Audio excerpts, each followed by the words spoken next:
Hi hello friends, வாங்க இன்றைக்கி என்ன சமைக்கலாம் பார்க்கலாம். ஒன்றும் இல்லைங்க, இரவைய சோறு இருக்குது, அதில் சும்மா ஏதோ ஒரு ஃப்ரைட் ரைஸ் மாதிரி அப்படி பண்ணிக்கலாம். தேவையான பொருட்களை பார்ப்போமா. தேவையான பொருட்கள்: முட்டை, தக்காளி, புதினா, மல்லி இலை, சோறு நல்லா இது ஆற வச்ச சோறு தான் இதுக்கு நல்லா ருசியாக நல்லா இருக்கும். தேவையான மசாலா வாங்க பார்க்கலாம். வாங்க, அடுப்பில் சட்டி வச்சாச்சு. எண்ணெயை ஊற்றுவோமா. தேவையான அளவு எண்ணெய் ஊற்றுவோம். கருவேப்பிலை தாளிக்கிறதுக்கு கருவேப்பிலை, கடுகு, பாசிப்பயறு எல்லாம் போட்டு அப்படியே தாளிப்போம். தாளித்து எடுக்கணும். அதை தாளிச்சுட்டு அது கொஞ்சம் அப்படியே முருவட்டும். கருவேப்பிலை இலையெல்லாம் நல்லா இன்னும் கொஞ்சம் முருவட்டும், கலர் வரணும் அதெல்லாம். அதுக்கப்புறமா மிளகாய் போடுவோம். மிளகா, வெங்காயம்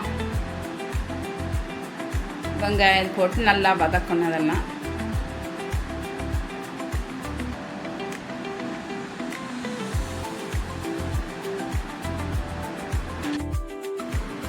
வெங்காயம் கொஞ்சம் கலர் மாறட்டும்.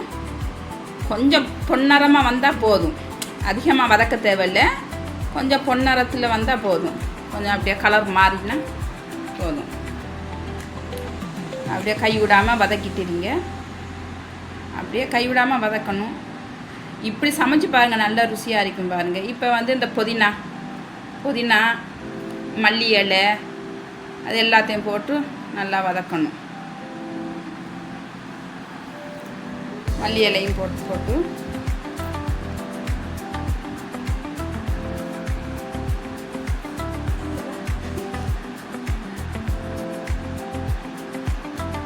மல்லி இலையும் போட்டு நல்லா வதக்கணும். கொஞ்சம் நேரம் பச்சை வாசனை போக மட்டும் நல்லா வதங்கட்டும்.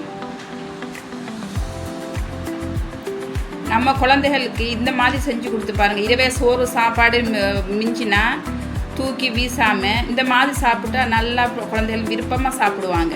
அதுக்கப்புறம் முட்டை இதிலேயே உடைச்சி ஊற்றிடணும். இந்த வெங்காயத்தோடு சேர்ந்து அதுவும் நல்லபடியாக வறுத்து வரணும். அது நல்லா வதங்கணும். இல்லைன்னு சொன்னால் பச்சை வாசனை, இந்த முட்டை வாசனை வரும். முட்டை வாசனை இருந்தால் சோறு சாப்பிட மாட்டாங்க.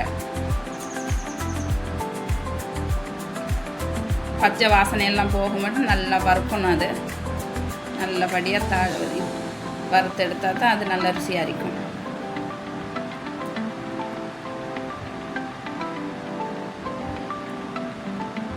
கொஞ்ச நேரம் அப்படியே இருந்து அப்படியோ கலந்துக்கிட்டே இருந்தால் அது நல்லபடியாக பொரிப்பட்டு வரும்.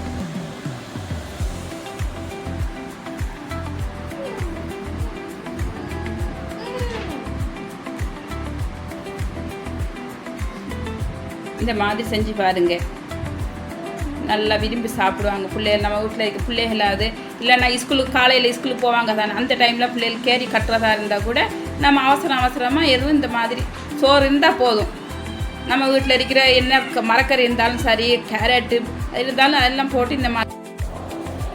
இப்போ இந்த இது மிளகா பொடி, காரம், இது கரம் மசாலா, தனியா பொடி, கொஞ்சமாக சிக்கன் மசாலா போட்டால் போதும். சிக்கன் மசாலா கொஞ்சமாக போட்டு நல்லா வதங்கட்டும். எல்லாம் நல்லா அப்படியே வதங்கிட்டு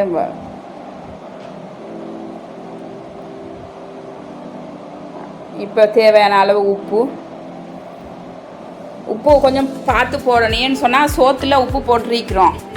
நம்ம சோத்தில் உப்பு போடலான்னே பரவாயில்ல. நம்ம சோத்தில் உப்பு போட்டிருக்கிறதால நம்ம கொஞ்சமாக உப்பு போட்டால் நமக்கு இப்போ இந்த முட்டைக்கும் இந்த இதுக்கு தேவையான அளவு உப்பு போட்டால் போதும்.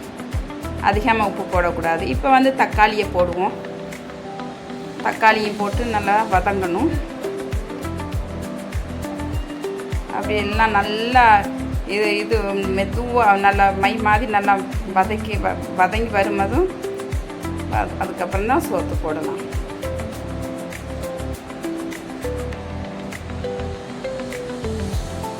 அப்படியே ஒரு 5 நிமிஷம் வதங்கட்டும். முடிஞ்சிடுச்சு. வதங்கிட்டு பாருங்கள் எப்படி வந்துருக்கு, நல்லா வந்திருக்கு பாருங்கள். இதே மாதிரி வரணும், இந்த அளவில் வந்தால் தான் நல்லா இருக்கும்.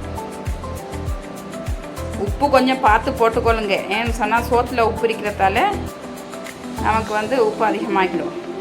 இப்போ சோறு இருக்குதானே, நம்ம எடுத்து இந்த சோத்தை நல்லா ஊற்றிட்டு பொடி பொடியாக நல்லா ஊற்றிட்டு நம்ம வச்சுக்கொள்ளணும். இப்படி இரவையில் சோறு மிஞ்சினா நாம் தூக்கி வீசாமல் குழந்தைகளுக்கு இந்த மாதிரி சமைச்சு கொடுத்தா நல்லா விரும்பி சாப்பிடுவாங்க. என் வீட்லேயும் என் பிள்ளைகளும் இந்த மாதிரிம்மா நீ சோறு மிஞ்சிட்டா அப்போ வீசாதம்மா இந்த மாதிரி செஞ்சு தாங்கன்னு கேட்பாங்க. ஸ்கூலுக்கு போகிறவங்களுக்கு கூட கேரி கட்டி காலையில் ஒளிம்பின உடனேயும் அவசரமாக நம்ம எண்ணெய் இருக்கிற வீட்டில் அதை போட்டு நம்ம செஞ்சு கொடுத்துக்கலாம்.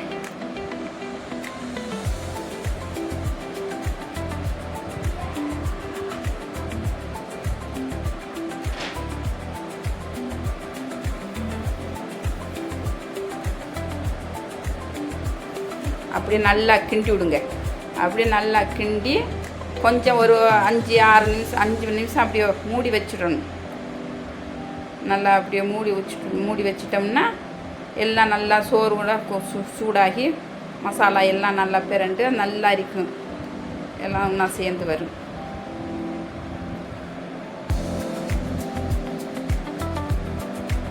அவ்வளோதான், முடிஞ்சிடுச்சு பாருங்கள். அவ்வளோதான்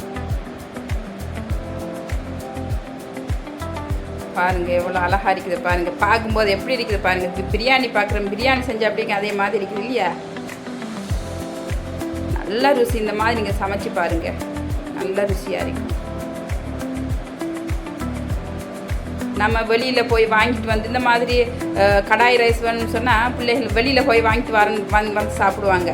அது இல்லாமல் நம்ம வீட்டிலையே சமைச்சு கொடுக்குறது நம்ம பிள்ளைகளுக்கு நம்ம சமைச்சு கொடுக்குறது நல்ல ஆரோக்கியமாக இருக்கும். நம்ம வீட்டு சமைச்சு கொடுக்கலாம்.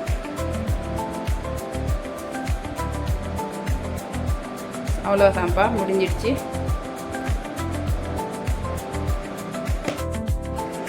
அவ்வளோதான்ப்பா, முடிஞ்சிடுச்சு. நீங்கள் வீட்டில் செஞ்சு பிள்ளைகள் நீங்களும் சாப்பிட்டு போய் எனக்கு கமெண்ட் பாக்ஸில் கமெண்ட் பண்ணுங்கப்பா எப்படி இருக்குன்னு சொல்லி. மறக்காமல் சப்ஸ்கிரைப் பண்ணுங்கப்பா. நான் பேசும்போது பேச்சு கொஞ்சம் தடுபடுவுது, மன்னிச்சு கொள்ளணும். புதுசாக பேசும்போது கொஞ்சம் எனக்கு. Okay, bye friends.